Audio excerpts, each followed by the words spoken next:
Sita Puspitasari. Di sini saya akan memaparkan materi mengenai pertanyaan yang efektif. Apa itu pertanyaan yang efektif? Pertanyaan yang efektif adalah pertanyaan yang dirancang untuk mendapatkan respon yang informatif, jelas, dan mendalam. Pertanyaan ini mendorong lawan bicara untuk berpikir kritis, merefleksikan ide, atau memberikan informasi yang relevan. Tujuannya adalah untuk menciptakan percakapan yang bermakna dan produktif, baik dalam konteks profesional maupun pribadi. Selanjutnya, ada jenis-jenis pertanyaan. Jenis yang pertama adalah pertanyaan terbuka. Pertanyaan terbuka ini mendorong jawaban yang panjang dan detail. Yang kedua, ada pertanyaan tertutup. Pertanyaan tertutup untuk menghasilkan jawaban yang singkat seperti iya atau tidak. Ketiga, pertanyaan probing atau penggalian. Pertanyaan ini untuk menggali lebih dalam setelah jawaban awal diberikan. Yang keempat, pertanyaan reflektif. Pertanyaan ini untuk mengulang atau merefleksikan kembali apa yang dikatakan untuk memastikan pemahaman. Yang kelima, pertanyaan hipotesis.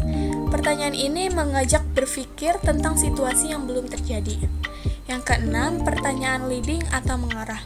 Pertanyaan ini mengarahkan responden untuk menuju jawaban tertentu. Yang ketujuh, ada pertanyaan retoris. Pertanyaan ini tidak memerlukan jawaban, tetapi digunakan untuk efek dramatik. Selanjutnya, teknik mengajukan pertanyaan yang efektif. Teknik yang pertama, gunakan bahasa yang jelas dan spesifik, hindari ambigu dan juga jargon. Lalu, sesuaikan pertanyaan dengan situasi, hindari pertanyaan ganda, berikan waktu untuk menjawab, dan dengarkan secara aktif, dan ajukan pertanyaan tindak lanjut.